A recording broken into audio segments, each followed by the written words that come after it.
Allez, bonjour à toutes et à tous. Bienvenue pour ce nouveau webinaire de l'Europe des communes. Aujourd'hui, on va parler de travailler l'Europe avec les établissements scolaires. On va, on va pouvoir faire un atelier assez dense avec beaucoup d'activités, beaucoup de choses au programme. Vous allez le voir dans un instant. Je vous annonce dès à présent, vous pouvez poser vos questions au fil du webinaire dans le chat. On essaiera de les prendre sur une session de questions-réponses à la fin de notre webinaire. On essaiera de les prendre, donc si vous levez la main à l'oral, à l'écrit tout au long du webinaire. On estime la durée à à 1 heure, pardon. Ce serait très court, 1 minute. On va faire 1 heure environ. On essaiera d'assurer un temps sur les questions-réponses. Et bien entendu, vous pourrez retrouver les différentes présentations par la suite sur notre site. Si vous ne m'entendez pas, eh ben, vous n'allez pas le voir, mais hop, je vous avez des problèmes de son, il est possible de régler dans les paramètres. Allez, je vous propose un tout petit panorama du programme qu'on va aborder aujourd'hui. Aujourd'hui, un programme assez chargé puisqu'on va essayer de vous présenter différents outils, notamment un outil phare de la Commission européenne, l'espace apprentissage, pour permettre aux établissements de travailler sur les questions européennes, permettre aussi aux collectivités de proposer des ressources. On abordera aussi le réseau Europe Direct pour justement l'accompagnement et qui propose aussi des éléments complémentaires. Avant d'aller sur le programme Erasmus+, et les différents outils qui sont proposés, avec tous ces éléments qui, vous allez le voir, vont concerner aussi bien les établissements du primaire, du secondaire, euh, que ce soit les écoles, les collèges, les lycées. On essaiera aussi d'aborder les moyens de valoriser ces différents engagements avec quelques-uns des outils qui sont soit portés par les institutions européennes, la Commission européenne et le Parlement européen, mais aussi quelques éléments qui sont soutenus ou quelques dates intéressantes. Les éléments seront assez nombreux. Vous allez voir, on a pas mal de présentations. Je vais éviter de vous prendre trop de temps et je vais donc dès à présent proposer d'aller sur notre première présentation. Ce sera les outils de l'espace apprentissage et c'est Anne-Sophie Fabry, qui est responsable de cet espace, qui va vous en parler. Anne-Sophie, merci beaucoup d'être là et je vous laisse la parole.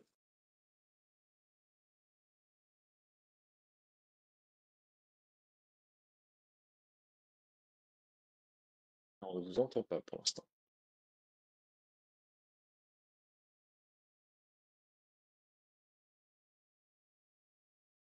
Attendant que le son veuille bien fonctionner. L'espace apprentissage qui est un espace de la Commission européenne qui propose différents outils qu'on va vous présenter. Je ne sais pas si vous Oui, voilà. arrivez à... Est-ce qu'on m'entend Parfait. maintenant? Oui, je suis désolée, je On vous entend n'arrivais mieux. pas, j'ai plus le contrôle là maintenant. Donc, Pas de excusez-moi souci. pour cette ce petit problème. C'est toujours moins facile quand on commence comme ça, mais bon.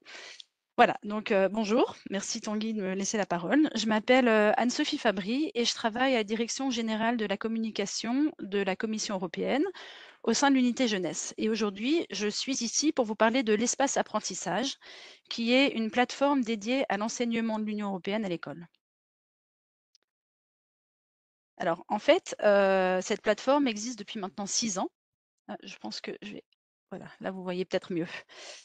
Voilà, donc elle existe depuis maintenant 6 ans et elle regroupe les ressources pédagogiques qui sont créées par les institutions européennes, disponibles dans toutes les langues officielles de l'Union européenne ou au minimum en plusieurs langues.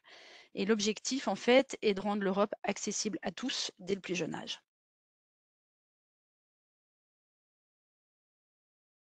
Alors, je vais vous donner un petit aperçu d'abord, de comment fonctionne la plateforme et puis ensuite je vais vous parler un peu plus précisément des ressources que nous produisons dans mon équipe. Donc ici, dans l'espace apprentissage, vous voyez que sur la page de garde, vous avez, vous pouvez trouver les contenus qui sont classés par, tranche d'âge, donc jusqu'à 9 ans, de 9 à 12 ans, de 12 à 15 ans et 15 ans et plus, mais aussi par thème. Donc par exemple l'environnement, l'histoire de l'Europe, la culture, et cetera. Bon là, on voit les thèmes les plus populaires, mais il y en a beaucoup d'autres. Donc en fait, quand vous cliquez sur là, je n'ai pas montré ici, mais il y a un petit menu et quand vous allez sur le menu, vous avez ensuite la possibilité de enfin le menu s'affiche, tout en haut et la le premier onglet est l'onglet matériel pédagogique qui vous permet de filtrer les ressources selon l'âge, le thème ou le type de support. Ça peut être des brochures, des vidéos, des jeux, des cartes, etc. Et donc, en fait, quand vous choisissez une ressource, vous accédez à une fiche descriptive avec d'abord l'âge recommandé, le thème, le type de matériel, une petite description du contenu, et puis les possibilités des options pour télécharger, commander ou consulter le contenu en ligne. Et vous pouvez aussi laisser un avis, mais ça, j'y reviendrai tout à l'heure. Ensuite, on a l'onglet jouets qui forcément regroupe tous les jeux disponibles que nous avons. Certains sont en ligne, d'autres peuvent être imprimés pour une utilisation en classe. Et en particulier, parmi ces jeux, on a un certain nombre de jeux de rôle qui sont très particulièrement appréciés auprès des élèves les plus âgés. Ils permettent de mieux comprendre le fonctionnement des institutions européennes à travers des mises en situation concrètes. Donc par exemple, les jeunes se mettent dans la peau d'un décideur européen, d'un ministre, d'un député, d'un commissaire et ils simulent des négociations sur des sujets concrets. Alors, ensuite, nous avons la chronologie de l'UE qui retrace les grands événements ayant marqué l'Europe depuis 1900. Alors, cette chronologie ne se limite pas uniquement aux étapes de la construction européenne. On trouve aussi des faits marquants dans des domaines du sport, de la science, de la société. Donc là, par exemple, je vous ai mis comme exemple l'interdiction de fumer sur les lieux de travail en 2004 en Irlande, qui était une première. Il y a aussi eu l'adhésion des 10 nouveaux États membres en 2004. Donc cette chronologie part de 1900 jusqu'à 2025 en fait. Je crois qu'on n'a pas encore vraiment mis d'événements pour 2025, mais ça va vite venir. Et donc ça, c'est un bon support pour relier l'histoire européenne à des faits concrets et montrer aux élèves que l'Europe, c'est aussi leur quotidien. Alors ensuite, on a l'onglet échanger avec d'autres enseignants qui permet de trouver des partenaires scolaires, de rejoindre des réseaux ou de partager des expériences pédagogiques. Puis l'onglet travailler et étudier, pardon, avec des liens utiles vers Erasmus+, le volontariat, des stages, des visites dans les institutions, etc. Et enfin, notre onglet actualités et concours qui est régulièrement mis à jour avec les dernières nouvelles. Donc là, vous voyez par exemple, l'anniversaire de Schengen a eu lieu le week-end dernier. Donc voilà, c'est notre dernière petite nouvelle qu'on a mis. Il y a aussi des concours qui sont organisés pour les écoles régulièrement. Donc je vous invite à aller voir cet onglet assez régulièrement parce qu'il y a parfois des concours assez chouettes à faire. Et vous avez aussi ici la possibilité de vous abonner à notre newsletter, mais ça, j'y reviendrai aussi un petit peu plus tard dans ma présentation.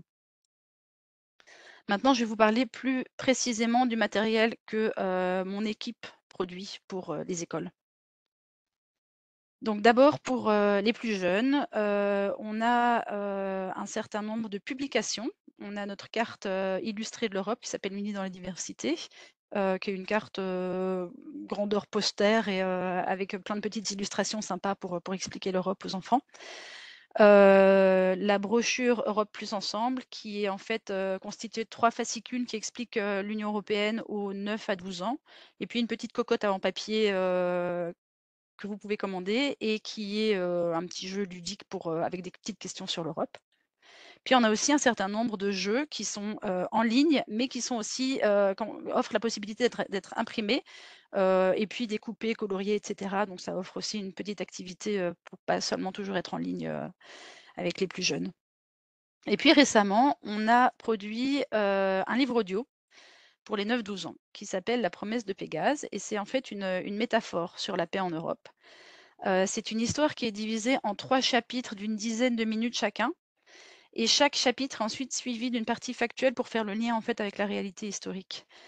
Pour l'instant, le livre audio est donc disponible juste en audio. On a un script, mais qui est pas très très ludique. Et notre idée à terme serait de pouvoir faire un petit concours pour pouvoir en faire un livre illustré aussi avec les illustrations d'enfants.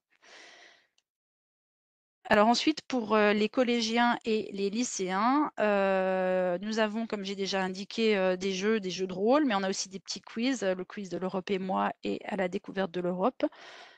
Et puis on a aussi, nos brochures, donc l'Europe et moi et à la découverte de l'Europe. Donc en fait, pour refaire le lien avec ce que j'ai montré précédemment, Europe plus ensemble, c'est un fascicule qui explique l'Union européenne aux 9 à 12 ans. À la découverte de l'Europe, c'est pour les 9-15 ans et l'Europe et moi, c'est pour les 15 ans et plus. Le contenu est plus ou moins le même, mais adapté à chaque fois à l'âge. Ensuite, vous voyez ici l'UE en bref, qui est une présentation PowerPoint qui est assez pratique quand on veut rapidement expliquer des choses sur l'Union européenne, la chronologie que j'ai déjà présentée. Et puis, on a aussi un certain nombre de... Là, je vous propose une boîte à outils sur la manipulation d'informations. Voilà, maintenant plus pour les futurs électeurs, en fait, on s'est aperçu que c'était important que les jeunes soient, engagés et comprennent, en fait, à quoi servent les élections et donc, au moment des élections européennes, nous avions diffusé un dépliant en ligne, mais aussi, en papier, un petit dépliant à distribuer pour encourager les jeunes à voter et à s'impliquer. Comme forcément, il avait une durée de vie assez limitée puisque c'était pour expliquer les élections européennes, on vient de le remettre à jour et maintenant, il continue en fait à aider à mobiliser les jeunes et compter un certain nombre de liens pour aider les jeunes à façonner l'Europe qu'ils veulent et donc encore une fois, ce dépliant est disponible, en papier et en ligne. Avant les élections, nous avions aussi, développé cette brochure en PDF, «L'Europe tient ses promesses», qui présente les initiatives prises pour les jeunes pendant le dernier mandat, mais ces initiatives sont toujours, d'actualité, donc c'est aussi quelque chose que vous pouvez présenter aux jeunes. Voilà. Alors dans les coulisses, en fait, tout ce matériel, n'est pas uniquement développé par nous. On décide pas nous-mêmes, dans notre petite équipe, de 3 comment est-ce qu'on va faire et ce qu'on va dire. On est aussi aidé d'un panel d'enseignants, qui est composé d'un enseignant du primaire et un enseignant du secondaire par État membre. Ils nous aident, ils testent nos ressources, ils nous conseillent, ils nous aident à mieux cibler les produits en fonction de l'âge, du thème, mais aussi du pays, parce que parfois il y a des choses qui fonctionnent bien dans un pays et puis qui fonctionnent moins bien dans un autre. Et voilà, et ils jouent aussi un rôle d'ambassadeur de l'espace apprentissage dans leur pays. On compte aussi beaucoup sur les retours des utilisateurs. Donc, quand vous êtes sur nos petites fiches de matériel, vous avez aidez-nous à améliorer nos présentations et puis ça vous mène à une petite fiche à remplir pour nous dire ce qu'on peut faire pour améliorer. Alors, comme je vous ai dit à un moment plus tôt dans ma présentation, nous diffusons un bulletin d'information tous les mois de septembre à juin. Donc, la prochaine édition, qui sera la dernière de cette année scolaire, sera envoyée la semaine prochaine. Et donc, je vous invite à vous y abonner. Et voilà. Et donc, juste encore une dernière petite chose. Le matériel que nous produisons est globalement gratuit. Vous pouvez le commander en fait à l'adresse que vous voyez ici. Il suffit d'envoyer un email. Certaines de nos publications sont en cours de mise à jour pour l'instant, donc mais ma collègue Angeliki sera ravie de vous dire ce qui est disponible ou pas. Encore une fois, c'est gratuit pour les écoles et ça existe dans toutes les langues de l'Union européenne. Et c'est tout pour moi aujourd'hui, donc merci beaucoup pour votre attention. Un grand merci Anne-Sophie pour cette présentation. C'est vrai que le Learning Corner, cet espace apprentissage, c'est vraiment un outil qui est indispensable, qui est très utile, qu'on soit une collectivité, notamment une municipalité qui travaille avec des établissements scolaires dans le primaire, un département sur le collège, un lycée, on voit que les ressources, elles sont nombreuses et adaptées à tous les âges. Euh, et ça nous permet de voir une vraie base, montrer qu'on ne part pas de rien quand on veut travailler sur les questions européennes avec les établissements scolaires, qu'il y a des ressources qui existent.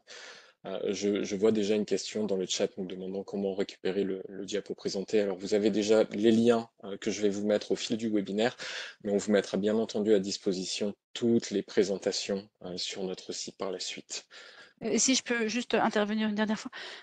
Dans la présentation que je vais partager, toutes les publications ont un hyperlien qui mène vers cette publication-là. Donc vous trouverez vraiment tout ce que vous voulez juste en cliquant dessus.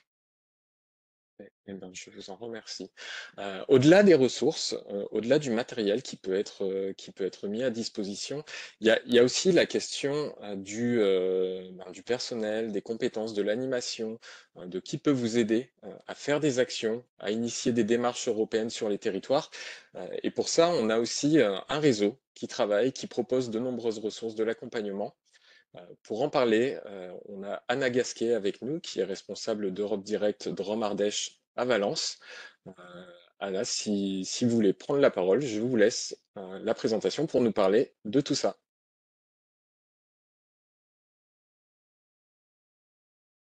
Voilà, bonjour, merci beaucoup Tanguy, merci, bonjour à tous. Alors, je vais partager ma présentation un instant. Je vais le partager, mais je ne vois plus le bouton partage. Comment ça se fait? On a toujours la possibilité. Et voilà, ça y est, il est là. Alors, voilà. Pendant ce temps, pour indiquer qu'il sera possible d'avoir les fiches, les liens, et on vous fera une fiche pratique suite au webinaire, vous les retrouverez sur notre site. Et je laisse la parole à Anna. Voilà, vous voyez bien ma présentation? Elle s'affiche, c'est bon? Super, très bien. Donc, merci beaucoup. En effet, comme le disait Tanguy, nous sommes donc, je suis en charge d'un centre Europe Direct qui est basé à Valence, donc pour Drôme Ardèche. Mais le réseau Europe Direct, c'est une cinquantaine de centres en France et également plus de 400, 450 en Europe. C'est un réseau de centres qui sont labellisés par l'Union européenne pour être un centre ressources sur l'Union européenne. Pouvoir parler justement d'Union européenne sur les territoires, expliciter comment elle est présente dans notre quotidien et également, comme le disait Tanguy, intervenir auprès de différents publics, animer, créer des animations, interagir avec le public, depuis les plus jeunes, les scolaires, jusqu'aux plus âgés, en passant par les élus, les journalistes, tout type de public. On est là justement pour s'adresser, pour faciliter l'information à tout type de public. Nous pouvons être des animateurs. Vous pouvez vous adresser au Centre Europe Direct le plus proche de vous donc, comme je disais, il y en a une cinquantaine sur tout le territoire pour justement connaître les outils, les animations qu'ils proposent.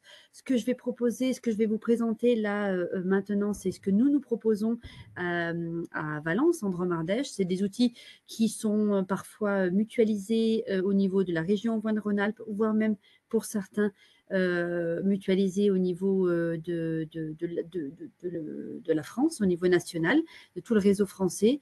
Nous avons parfois les mêmes expos, parfois les mêmes jeux, ou parfois nous avons développé des choses plus spécifiques sur nos territoires en collaboration avec des partenaires, des établissements, des missions locales, des points info jeunesse, certaines communes ou certains jumelages avec qui nous avons construit des outils. Donc là, par exemple, comme je le disais, nous, pour notre territoire, nous avons certains outils que nous avons développés. Je vais vous lister un petit peu les éléments que nous présentons et puis aller dans le détail de certains. Donc, il s'agit par exemple, nous avons des jeux que nous pouvons adapter à différents types de publics, depuis les plus jeunes jusqu'aux plus âgés, sous forme de jeux de loi, de cartes géantes, de quiz. Nous avons des expos qui sont soit produites par le réseau et après mises en commun, soit produites au niveau de la représentation à la Commission européenne en partenariat avec Europe Direct. Donc voilà, on a différents cas de figure. Donc vous voyez des expos sur plein de différents sujets qui peuvent concerner voilà, différents événements, différentes typologies d'événements. On pourra proposer des soirées débats sur l'actualité européenne ou des événements auprès des publics scolaires, donc dans le cadre d'un événement sur une thématique particulière. On va pouvoir aussi animer des simulations du Parlement européen, comme l'évoquait également la collègue de l'espace apprentissage. Nous proposons également des simulations, j'y reviendrai dessus tout à l'heure. Nous pouvons proposer également des animations dans le cadre de journées thématiques, comme les journées de l'Europe, les journées européenne des langues, les Erasmus Days. Nous avons dans notre cas de figure, Andromé Ardèche, nous proposons carrément des forums que nous co-organisons avec une quarantaine de partenaires qui interviennent auprès des jeunes. Donc nous proposons 2 forums par an, un à Valence, un à Privas, pour parler des opportunités de mobilité et d'engagement des jeunes.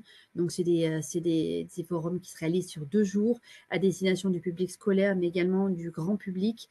Les mercredis et les jeudis, par exemple, le prochain aura lieu à Valence en décembre et à Privas, il a eu lieu en janvier. Ce sera donc du coup l'année prochaine qu'il aura lieu en 2026. Nous intervenons aussi dans le cadre de stands et d'ateliers auprès d'établissements ou sur des animations proposées par des missions locales, des piges, pour parler de stages, d'études, d'emploi, de volontariat en Europe et dans le monde. Et enfin, un outil sur lequel je reviendrai également tout à l'heure, ce sont des balades européennes commentées. D'ailleurs, ici sur cette diapo, vous voyez l'exemple d'une balade que nous réalisons régulièrement à Tournon, à Tain-Tournon. Et là, c'est une expo sur le pont qui relie Tain à Tournon. Donc, ces balades, c'est une manière de faire une visite, comme une visite guidée de sa ville, de son quartier, mais en redécouvrant comment l'Europe est présente dans notre quotidien. Donc, j'avance sur l'exemple pour aller plus précisément sur ces outils-là. Donc là, vous les visualisez un petit peu mieux. Je parlais des jeux de loi, de la carte géante. Voilà, c'est des outils que l'on a sous forme de bâches, que l'on pose au sol, que l'on pose sur des tables et sur lesquels, du coup, on va aller présenter, aborder les questions de culture générale, de géographie, d'histoire, aller parler des drapeaux, des capitales, de tels exemples, disons, assez particuliers d'un fait culturel pour les différents pays, pour pouvoir aller comme ça aborder les questions européennes au travers, par le prisme du jeu, de manière ludique, et comme ça pouvoir, disons, des fois accrocher les personnes sur les questions européennes et aller approfondir des fois des sujets qui pourrait me sembler un peu rébarbatif ou au premier abord, mais comme ça, disons, sous la forme du jeu, ça passe beaucoup mieux et en général, ces activités-là sont très, très prisées. En ce moment même, nous les proposons, par exemple, dans le cadre des écoles primaires sur les périodes de fin d'année où ils n'ont plus beaucoup d'activités ou sur des MJC qui préparent comme ça les activités d'été avec les jeunes. Les simulations du Parlement que j'évoquais, alors je ne vais pas aller dans le détail parce que vous aurez cette présentation après le webinaire. Vous pourrez aller consulter du coup le déroulé de ce qu'on propose. L'idée, c'est nous, en général, on propose des simulations sur 2 sessions de 2 heures au minimum parce que c'est quand même quelque chose qui est assez conséquent en termes de contenu. On a plusieurs thématiques proposées et l'idée, c'est que pendant cette simulation, c'est un jeu de rôle, vraiment. Alors, on l'anime en général à partir de 15 ans, mais ça nous est arrivé de le faire auprès de collégiens dès la 5e ou 4e, notamment avec des groupes, par exemple, de délégués ou d'éco-délégués. Ça marche assez bien. Il faut quand même prévoir du coup plus de temps de préparation et de compréhension sur des questions un peu plus complexes. Et là, l'idée, c'est chacun prend le rôle d'un eurodéputé, d'eurodéputés de différents pays. Chacun prépare sa position, prépare son rôle. Parfois, on s'habille même en conséquence. Et on va comme ça pouvoir aborder différentes thématiques et comprendre avec les jeunes, avec les participants, les difficultés de trouver des compromis au niveau européen, de trouver aussi, de considérer l'intérêt européen plutôt que celui national au premier abord. Donc ça, c'est un outil qui est très intéressant, très, très stimulant et qui fonctionne très bien. Nous, on l'utilise beaucoup avec les lycéens, mais on commence également à le développer aussi au niveau intergénérationnel avec des EHPAD, dans le cadre d'EHPAD, pour le faire entre des personnes âgées et des jeunes pour justement aussi avoir cette dimension très intéressante de l'intergénérationnel. J'ai parlé des balades européennes. Comme je vous l'ai dit, c'est un outil pour découvrir ou redécouvrir comment l'UE est présente dans notre quotidien, dans notre ville ou dans notre quartier. On a plusieurs itinéraires qui existent, nous, sur Drôme-Ardèche. On en a 8 dans différentes communes. Mais on est sans arrêt en train d'en développer de nouveaux parce qu'on les développe aussi avec des partenaires localement. À Saint-Péret, par exemple, nous l'avons développé avec le jumelage, à Tournon avec le lycée et la mission locale,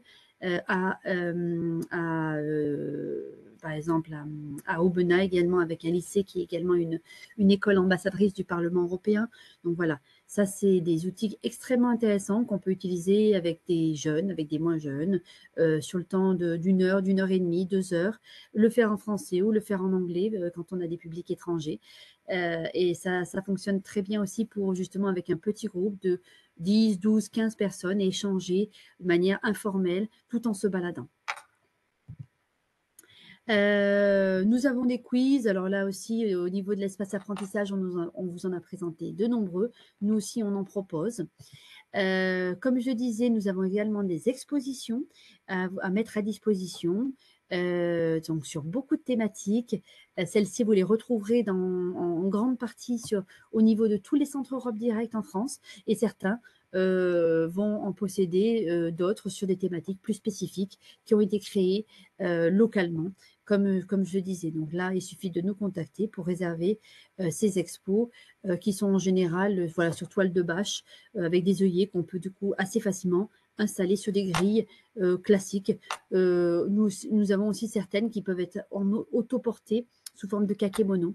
Donc voilà, on a aussi plusieurs choses à vous proposer, notamment pour les plus récentes, certaines sur l'euro ou encore les droits des femmes.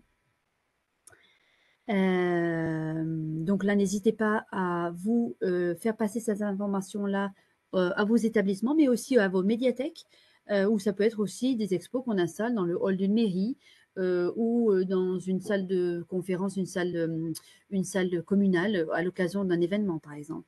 C'est ce qu'on a, on a eu fait, par exemple, dans une médiathèque, à la médiathèque de Cré, par exemple, pendant quelques semaines à l'occasion du mois de l'Europe autour du 9 mai.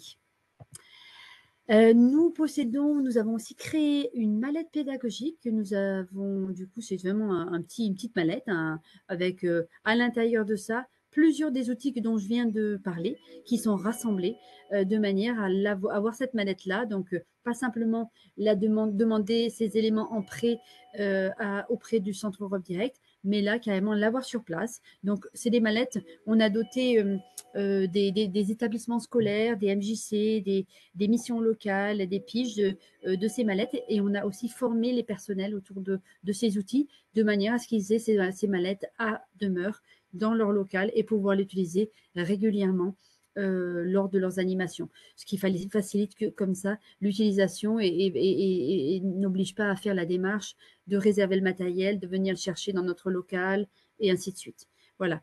Donc là, c'est quelque chose qui peut vous intéresser. On est en train de produire de nouvelles mallettes qui vont être mises à disposition grâce à un soutien du SDGS du service jeunesse et sport de la Drôme, qui vont être mises à disposition des professionnels jeunesse de la Drôme, par exemple. Donc, c'est des choses qu'on peut aussi reproduire si on a un soutien aussi à ce niveau-là financier, ou sinon aussi il y a des éléments qui peuvent être produits par votre propre structure. Encore un élément qui peut vous être utile, ce sont des kiosques. Nous avons également des kiosques Europe, c'est des kiosques de présentation de la documentation européenne. On en a une quarantaine qui sont présents dans différents établissements, collèges, lycées, missions locales en Drôme et en Ardèche, et qui permettent comme ça de présenter de la documentation européenne dans des CDI, par exemple. Ça, c'est un support autoportant en papier recyclé, en carton recyclé, comme vous pouvez le voir sur l'image. Nous avons un site web, tout nouveau de site web d'ailleurs, qui a été remis à neuf, complètement revisité, enfin recréé de ex nihilo, qui s'appelle l'Eurotech, mis en ligne depuis avril, là, tout récemment, et qui est en train d'être alimenté. Donc, il y a de plus en plus d'informations dessus.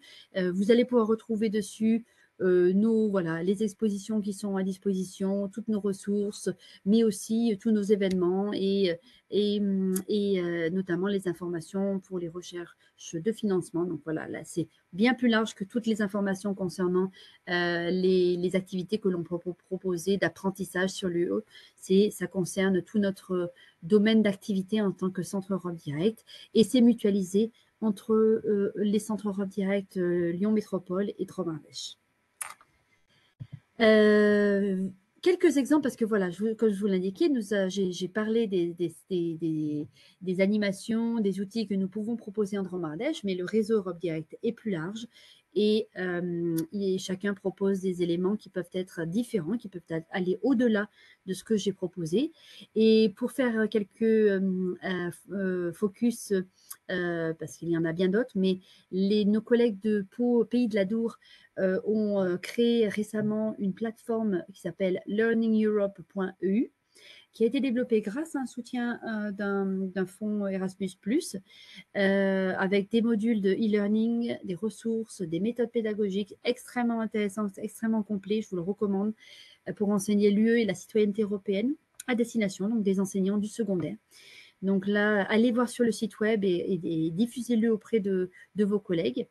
Et puis également un support très original développé par Europe Direct Isère Savoie à Grenoble, avec des sets de table qui ont été pensés pour les imprimer sur du papier alimentaire et les livrer dans les écoles de manière à les avoir pour la pause déjeuner. Mais on pourrait tout à fait imaginer de l'avoir dans des restaurants, dans des restaurants universitaires, voilà, vraiment sous plein de dans plein de différents endroits.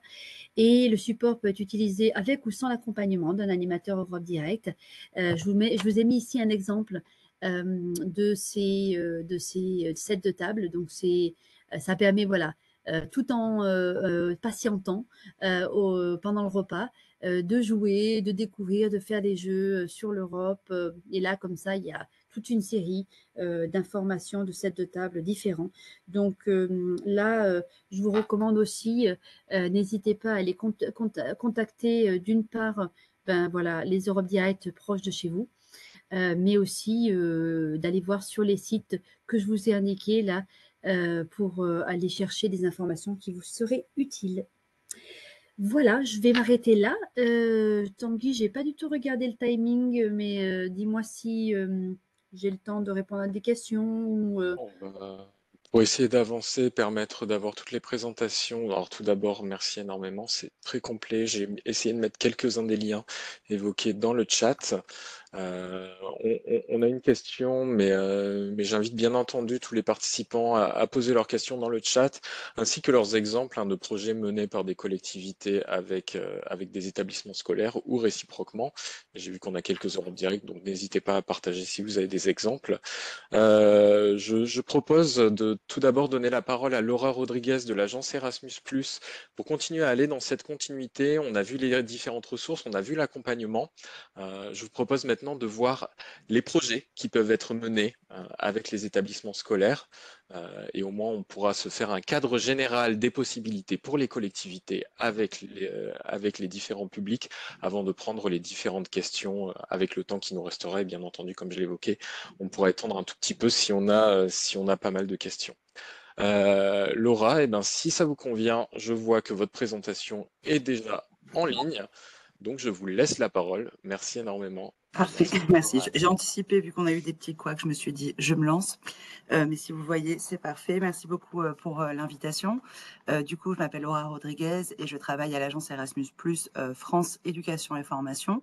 Et j'accompagne plus particulièrement les établissements scolaires et tous les acteurs du champ scolaire à monter des projets Erasmus de qualité. Donc, je vais vous présenter rapidement quelques-uns des types de financement et d'outils. Donc, vous l'avez compris, hein, Erasmus, on est plutôt un outil financier, mais on a aussi quelques ressources que j'aimerais vous partager et surtout vous montrer comment utiliser Erasmus+, pour, on va dire, amener un peu d'Europe dans les établissements et dans vos collectivités.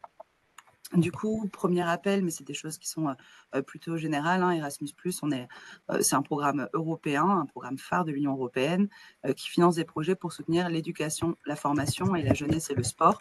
Je le précise, hein, aujourd'hui, moi, je vais parler vraiment pour les établissements scolaires.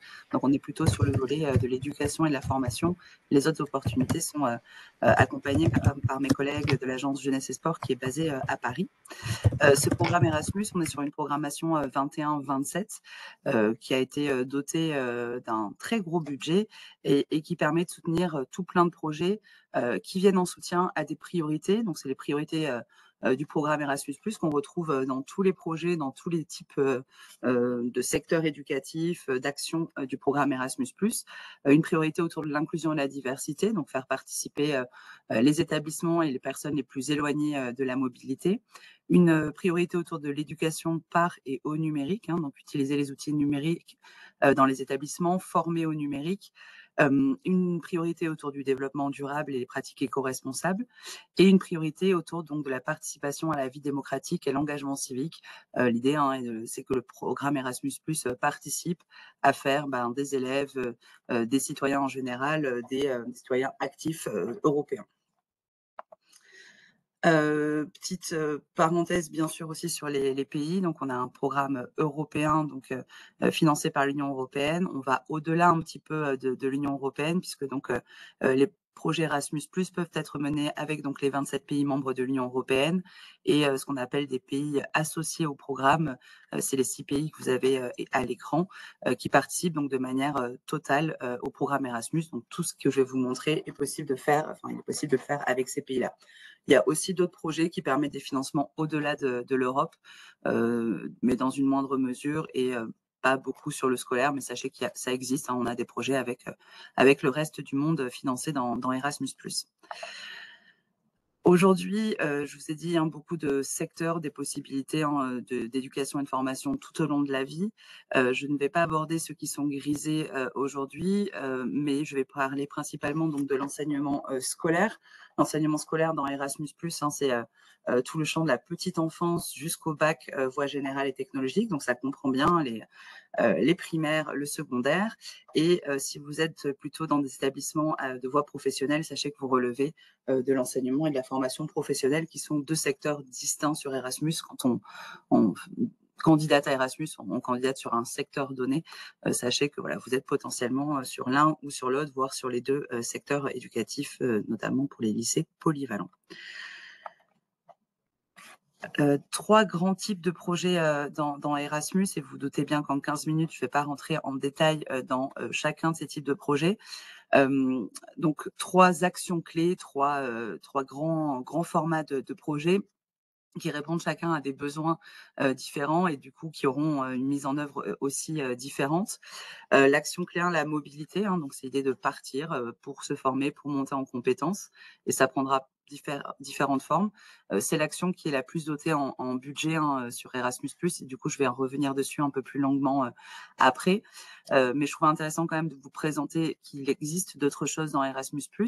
Les projets de partenariat, donc là on est sur des projets qui sont un peu plus stratégiques, où l'idée c'est de se réunir à plusieurs structures. C'est des établissements scolaires, mais ça peut être aussi des acteurs de l'éducation au sens large. Ça peut être des associations, ça peut être des centres Europe Direct, justement, ça peut être des académies qui vont réfléchir sur une problématique donnée dans l'objectif de produire un résultat.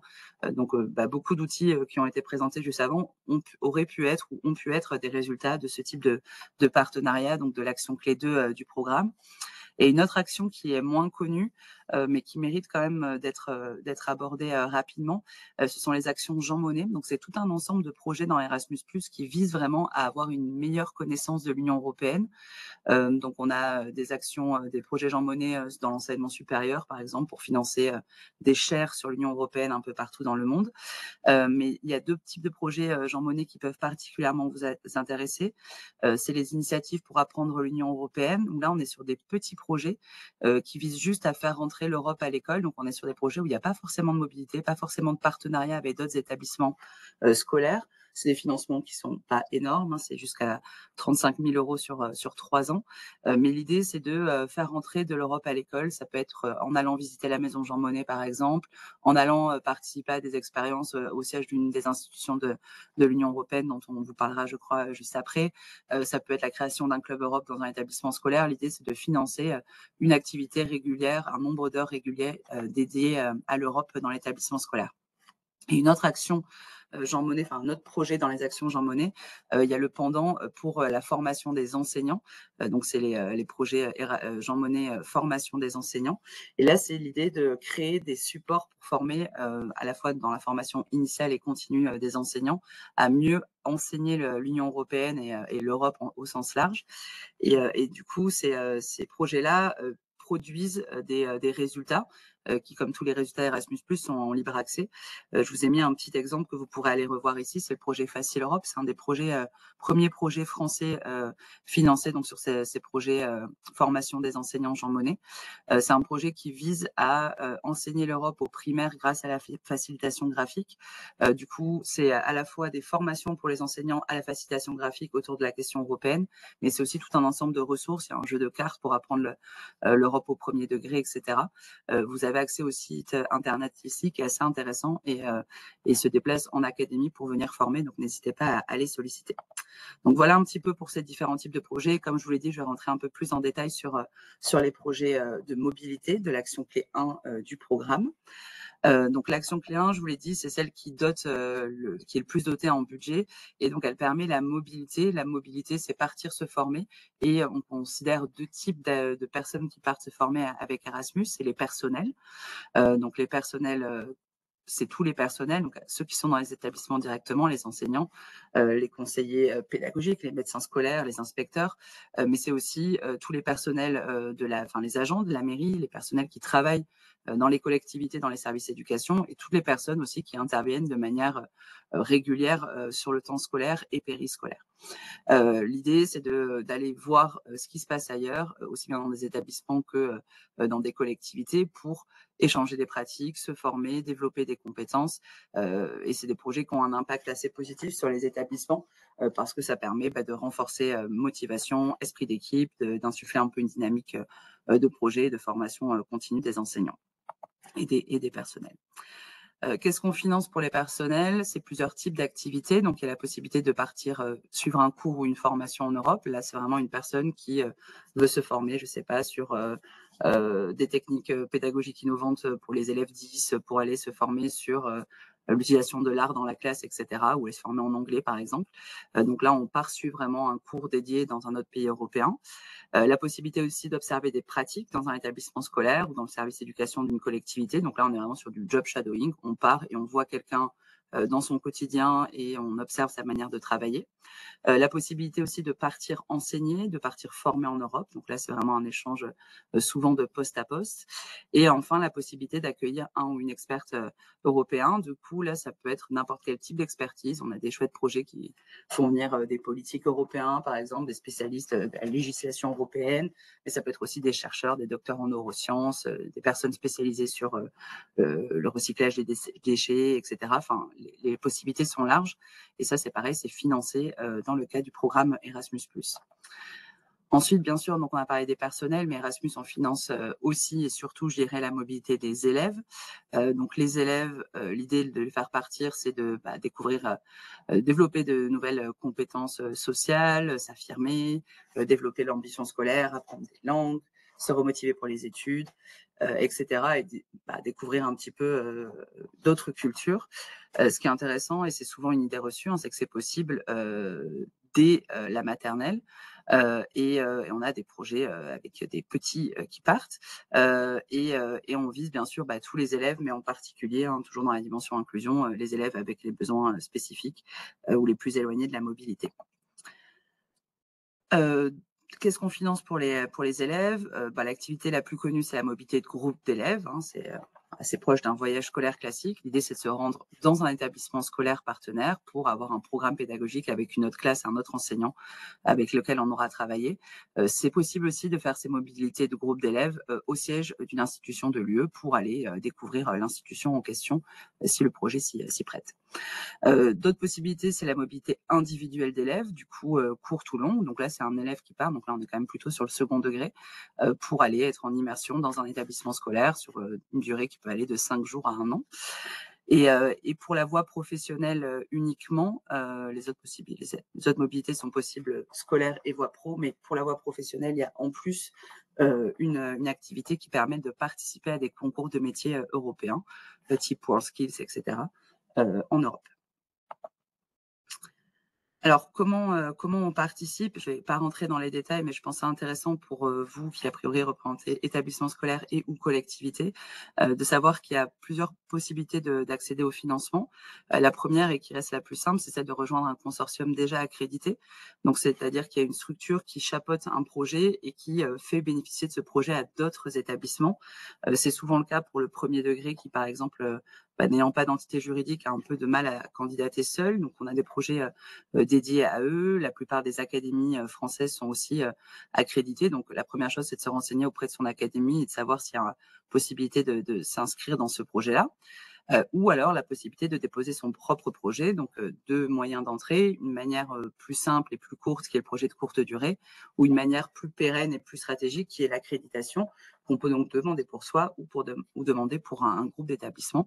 Et c'est le cas de nombreuses collectivités qui se sont embarquées, on va dire, dans le programme en déposant un projet pour les établissements de leur territoire, que ce soit une commune pour les écoles, les départements pour les collèges. Je vous donnerai quelques exemples ensuite. Les exemples, les voilà. Donc, deux exemples. Alors là, c'est deux départements. Donc, le département d'Ille-et-Vilaine, et le département de Seine-Saint-Denis, qui ont des projets donc dédiés à leurs établissements scolaires, mais où partent ensemble les personnels des établissements et les personnels de la collectivité. Un autre exemple que je vous ai pas mis là et que je vous laisserai découvrir dans un recueil de projets, c'est l'exemple de la commune de Saint-Philippe à La Réunion, qui a monté un projet pour tous les établissements, donc écoles, enfin premier et second degré, un projet interdegré pour toutes les établissements donc de sa commune, avec un chouette projet où partent ensemble enseignants, personnel technique, agents de la mairie, agents de la cantine et élus pour travailler sur l'ouverture à l'Europe de cette commune. On parle d'une commune qui est dans le sud de la Réunion, assez isolée, et ils ont réussi à faire partir même là des élèves de primaire. Et ils ont tout un projet autour de la citoyenneté où font partir les élèves du conseil municipal des enfants, qui est assez intéressant et un bel exemple de ce qui est possible de faire avec ces financements. Sachez qu'on accompagne les établissements scolaires, on accompagne aussi les collectivités avec un groupe de travail dédié. Donc, l'accompagnement sur mesure, il se fait à la fois par les agences nationales, avec tout plein de webinaires, des possibilités de prendre des rendez-vous. Sachez qu'on a aussi toute une formation faite par le CNFPT pour les agents des collectivités, et des ressources aussi qui vous accompagnent. Je vous ai parlé d'un recueil de projets qui est assez intéressant. Les liens sont cliquables ici, hein, vous pourrez voir des exemples de projets menés par des collectivités pour leurs établissements scolaires. Un petit mot rapide, je vois l'heure qui passe, sur d'autres possibilités financées par Erasmus. Enfin, on finance le projet, mais ce sont des projets pour le coup qui ne nécessitent pas eux-mêmes d'argent. Deux plateformes que vous connaissez peut-être. Une plateforme donc, qui est ESEP, donc le guichet unique pour les acteurs du champ scolaire. C'est une plateforme qui a remplacé depuis 2022 l'ancienne School Education Gateway, qui est vraiment un point de rencontre pour tous les acteurs du champ scolaire. Et là, pour le coup, elle n'est pas ouverte uniquement aux enseignants, elle est ouverte à toutes les personnes qui gravitent autour de l'enseignement scolaire. Et c'est cette plateforme qui accueille le réseau eTwinning, que vous connaissez sûrement, hein, donc, qui est la communauté des enseignants européens. Donc là, on est vraiment sur une communauté qui est destinée pour le coup au personnel des établissements directement, et qui permettent de mener des projets à distance avec d'autres classes européennes. Donc, on a de très beaux projets e-twinning qui, des fois, débouchent sur un projet Erasmus+, mais pas toujours. Et donc, l'idée, là, c'est de coopérer, de travailler sur des sujets très variés avec une autre classe européenne. Et c'est souvent un très bon pied d'entrée dans le programme Erasmus, et sachant qu'il y a un super accompagnement fait par les collègues d'e-twinning qui proposent vraiment une méthodologie, une approche pédagogique assez intéressante, et c'est vraiment l'occasion de travailler avec une communauté de pratique assez riche. Et c'est 2 plateformes qui permettent vraiment d'avoir pas mal de ressources. Sur ESEP, vraiment, on a toute la communauté européenne autour du champ scolaire. Donc, on aura à la fois des décisions politiques, des ressources, tout un outil de recherche partenaire, un catalogue de cours pour ceux qui veulent suivre des cours et des formations, soit en ligne, soit payants, grâce au financement Erasmus+. Et donc, e-twinning, la possibilité de se créer ces espaces de projet, de rejoindre aussi des groupes. Il y a des groupes sur à peu près toutes les thématiques phares de l'Union européenne pour aller échanger avec des enseignants. Je crois que c'est l'heure, j'avais jusqu'à 50, il me semble, je me dépêche. Sachez que voilà, vous pouvez nous joindre, vous avez les liens qui sont tous cliquables pour rejoindre nos sites. Je vous le disais, premier contact, c'est l'académie, donc c'est le réseau des DRAREIC. Vous pouvez nous contacter, nous, sur l'adresse scolaire pour les établissements du scolaire et sur l'adresse formation professionnelle pour les lycées pro. Je vous ai remis les liens vers e-twinning et vers toutes les ressources qu'on propose, et je crois que j'ai terminé. Voilà. Merci de m'avoir écouté. J'ai pas du tout vu s'il y avait des questions, donc je vais y répondre dans le chat s'il y en a quelques-unes. Il y avait une question. Je vous laisse y répondre dans le chat et puis on la reprendra à l'oral à la suite. Merci énormément pour cette intervention et pour la continuité de ces 3 interventions. On a vu des ressources pour s'inspirer, un réseau pour être accompagné, développer des actions, et là maintenant la possibilité de mettre en œuvre des projets concrets au sein des établissements. Il y a différentes manières d'agir, il y a différentes ressources. C'est ça qui est très intéressant dans le travail avec les établissements scolaires, qu'il s'agisse du primaire, du collège, du lycée. C'est que les possibilités sont nombreuses et on voulait finir les différentes présentations avec quelques autres outils qui sont pertinents pour des établissements qui peuvent être engagés ou pour permettre de renforcer encore l'engagement. Travailler avec des établissements qui eux-mêmes mènent déjà des actions sur les territoires. Et donc, pour évoquer ces aspects, on va avoir encore 2 courtes interventions.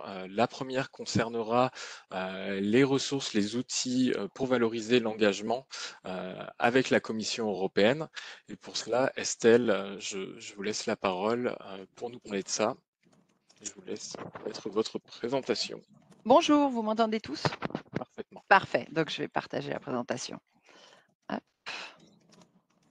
J'en profite pour rappeler, n'hésitez pas, si vous avez des exemples de bonnes pratiques, des questions à poser, vous pouvez le faire dans le chat et on essaiera d'en prendre aussi à l'oral si des mains se lèvent d'ici la fin des interventions.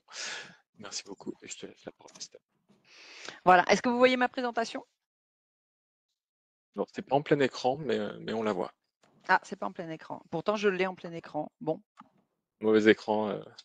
On peut prendre la main si besoin. Eh ben vas-y si tu veux, comme tu veux. Je laisse introduire et puis on va prendre la main dans ce cas-là. Alors, moi, je vais essayer de faire court pour qu'on puisse tenir les délais. Donc, comme Tanguy vous le disait, il y a plusieurs initiatives, qu'elles soient institutionnelles ou associatives, qui peuvent vous aider à valoriser votre action européenne.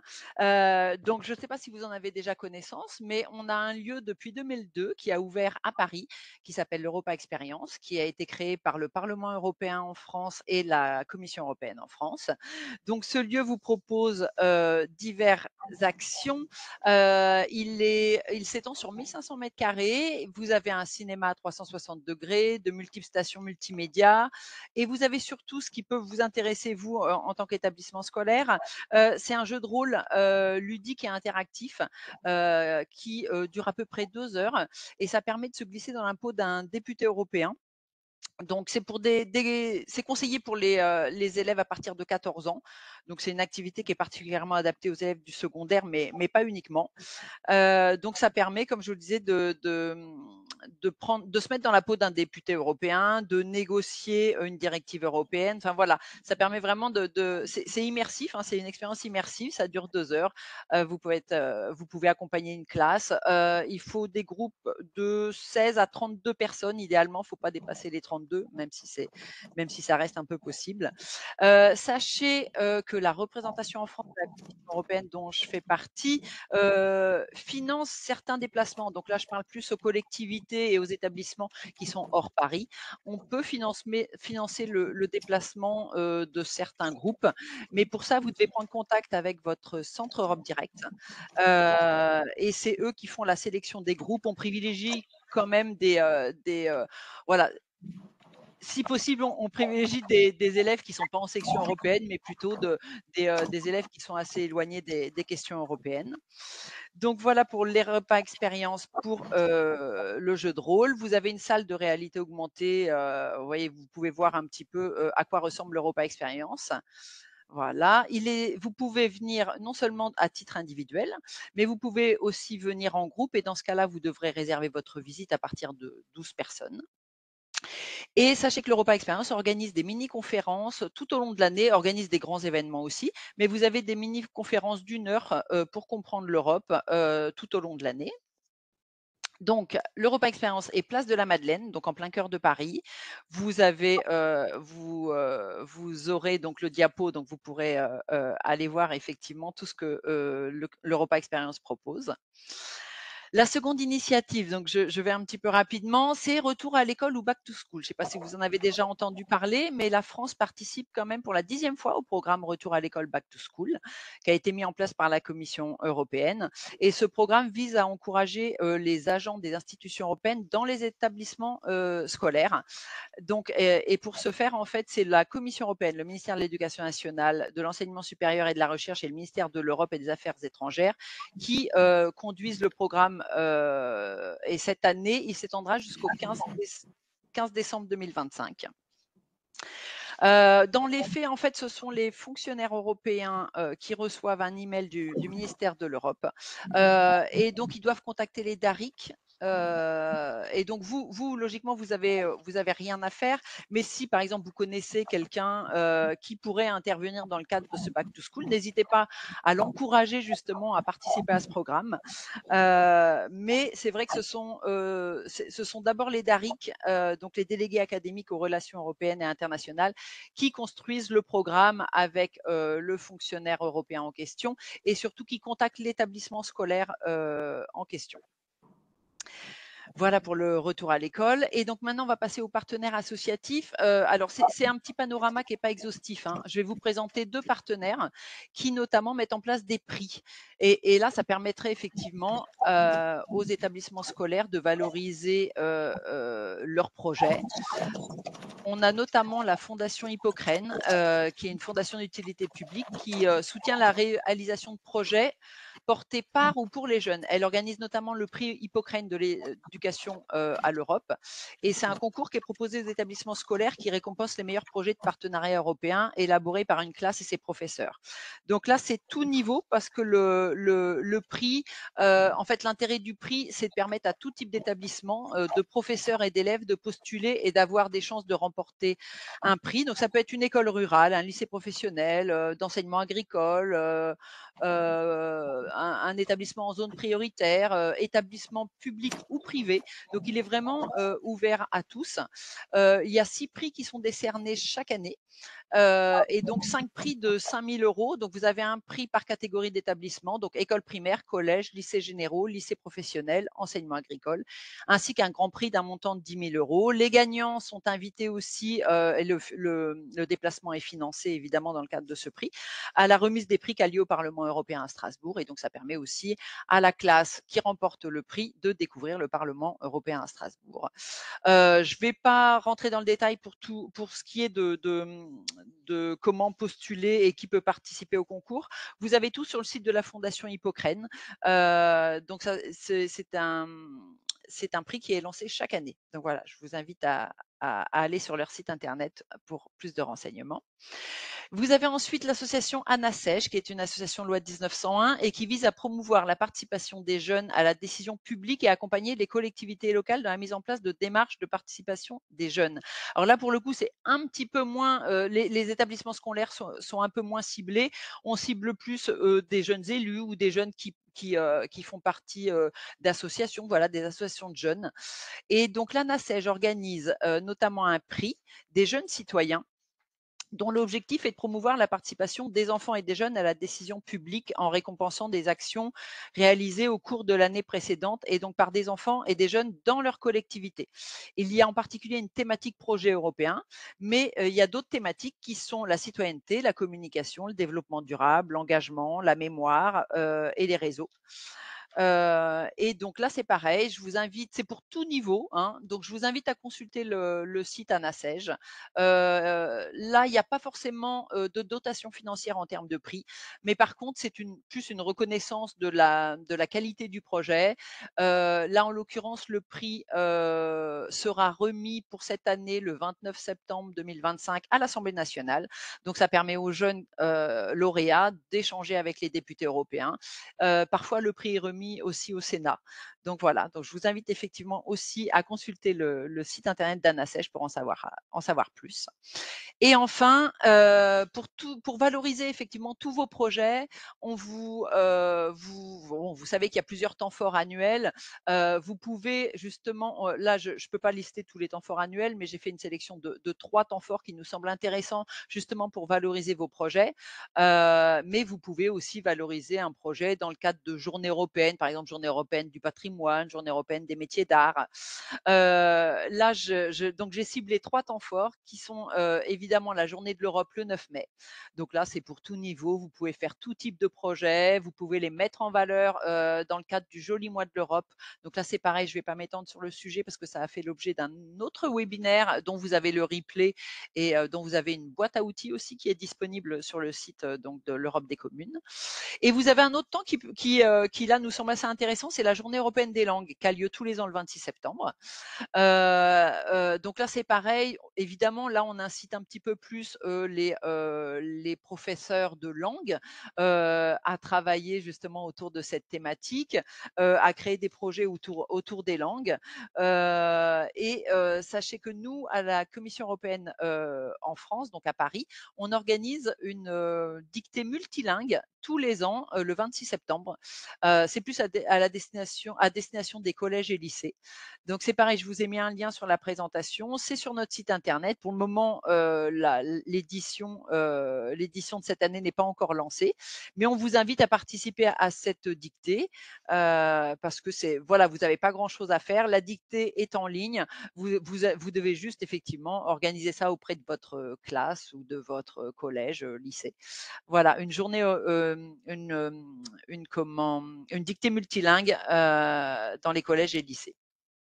Et enfin, l'autre temps fort annuel qui nous semble très important justement pour valoriser l'action européenne de vos établissements scolaires, ce sont les Erasmus Days qui auront lieu cette année du 13 au 18 octobre.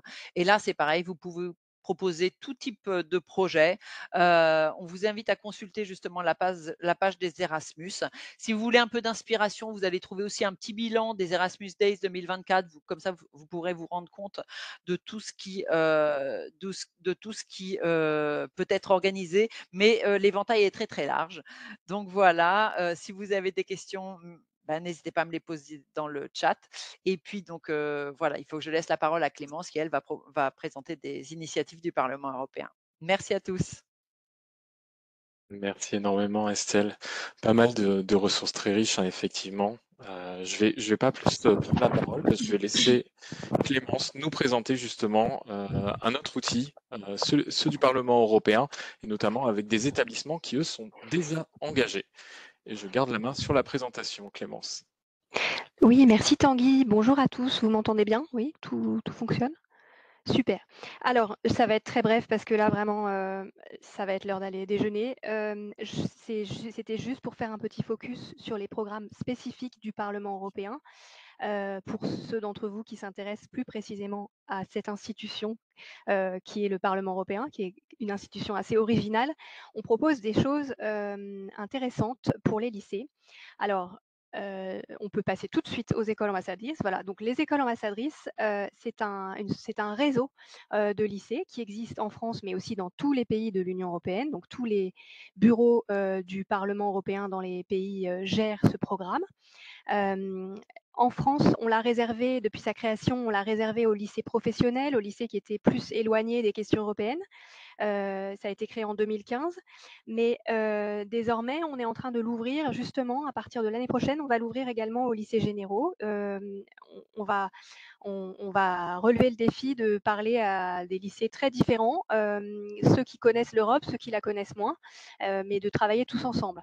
Et en quoi ça consiste? C'est donc l'idée, c'est que en fait, ces lycées qui nous rejoignent deviennent des ambassadeurs. Donc ils doivent mener des activités, parler de l'Europe et en particulier du Parlement européen en classe. En l'échange de quoi, nous, on leur offre une sorte d'accès privilégié au Parlement. C'est comme ça que je le résume. Ce qui veut dire concrètement une programmation tout au long de l'année avec des formations, des événements de tout type, à la fois en région, à Paris, ça peut être à Strasbourg évidemment ou à Bruxelles, des rencontres, des visites, etc. Enfin, la programmation change chaque année au gré de un petit peu, enfin, notre fil rouge, c'est de suivre l'ordre du jour et l'actualité du Parlement européen. Voilà. Actuellement, on peut passer à la slide suivante. Je vous ai juste fait un petit récap. Donc, comme je vous l'ai dit, créé en 2015 dans 6 pays, qui étaient les pays pilotes, et puis maintenant c'est dans les 27. C'est également d'ailleurs au Royaume-Uni. On a actuellement à peu près 4000 enseignants et 25 000 élèves qui font partie de ce réseau. En France, à l'heure actuelle, on est 115 lycées. Donc à peu près 460 enseignants qui sont vraiment engagés activement et plus de 2000 élèves. Comme je l'ai déjà dit, donc on va accueillir 50 nouveaux lycées, voire peut-être plus, mais ça c'est en pourparlers justement actuellement. Et pour la première fois, des lycées généraux. Et on est assez fiers d'être présents partout en France. C'est une chose qui est importante. Donc, vous le voyez là sur cette carte, on a essayé de faire vous montrer à peu près la répartition par grande région académique. Donc évidemment, on est un peu plus nombreux en Île-de-France, mais les écoles ambassadrices sont présentes partout. D'ailleurs, Anna Gasquet, vous avez évoqué un lycée qui est à Aubenas. Et voilà, l'idée de cette intervention, c'était de vous dire si vous souhaitez entrer en contact avec des écoles ambassadrices dans votre région, autour de vous, n'hésitez pas, moi je suis joignable, vous pouvez me contacter pour vous dire quels sont les lycées qui se trouvent à proximité de là où vous êtes. Voilà. Je crois que c'est tout pour les écoles ambassadrices, parce que j'ai voulu faire très bref, étant donné qu'il est 13h08.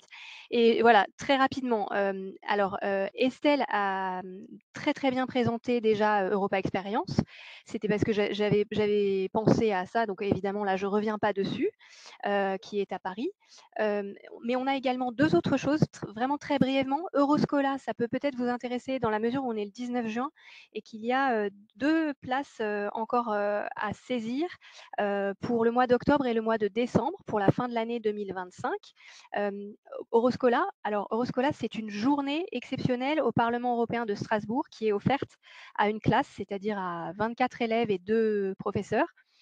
Et pour les sélectionner, nous, en général, ce que nous faisons, et ce qui est le cas là pour octobre et décembre, on fait un quiz, un petit quiz en ligne qu'on accompagne d'un tirage au sort, parce qu'on a un certain nombre de lycées qui sont candidats. Mais comme ça revient très souvent dans l'année, ça vaut le coup de tenter. Et là, d'ici demain, je peux vous envoyer le lien. Le quiz est encore actif jusqu'à demain midi, sachant que c'est 3 ou 4 questions, donc ça vous prendra en tout et pour tout 5 minutes. Et voilà, donc c'est l'occasion de gagner une journée pour découvrir le Parlement, l'hémicycle de Strasbourg et avoir des échanges avec des jeunes de toute l'Europe et bien sûr rencontrer, selon le programme, des députés européens ou alors des hauts fonctionnaires, des personnes qui ont des choses intéressantes à vous raconter sur l'actualité du Parlement européen. Voilà, j'avais mis aussi 2 autres liens vers des ressources un peu plus virtuelles, le voyage virtuel au Parlement européen et le jeu de rôle virtuel sur lequel je suis en train de travailler justement pour pour pouvoir le présenter et le faire, que les enseignants se l'approprient de plus en plus. C'est aussi une alternative possible à tout ce qui existe déjà sur le terrain et qui est super. C'est une possibilité, c'est un jeu de rôle qu'on peut faire en classe, moyennant un petit peu d'organisation et de préparation. Voilà, j'ai vu passer quelques questions, mais voilà, je suppose que je m'arrête tout de suite parce que là, il est tard. Merci énormément, Clémence. Et effectivement, il y a quelques questions qui apparaissaient au fil du temps dans le chat pour différentes activités. De toute manière, donc je rappelle, toutes les présentations seront mises en ligne par la suite. Je peux dès à présent partager aussi donc le jeu de rôle virtuel pour le mettre dans le chat. Ce que je vous propose tout d'abord, un grand merci à toutes les personnes qui sont intervenues et je le rappelle, les questions du chat seront publiées par la suite dans une FAQ. Je vais désormais couper l'enregistrement pour prendre les questions à l'oral. Si vous le souhaitez, vous pouvez les poser en levant la main via l'application et on va en même temps profiter pour répondre aux questions qui n'ont pas actuellement trouvé de réponse, mais je vois qu'il y en a déjà énormément.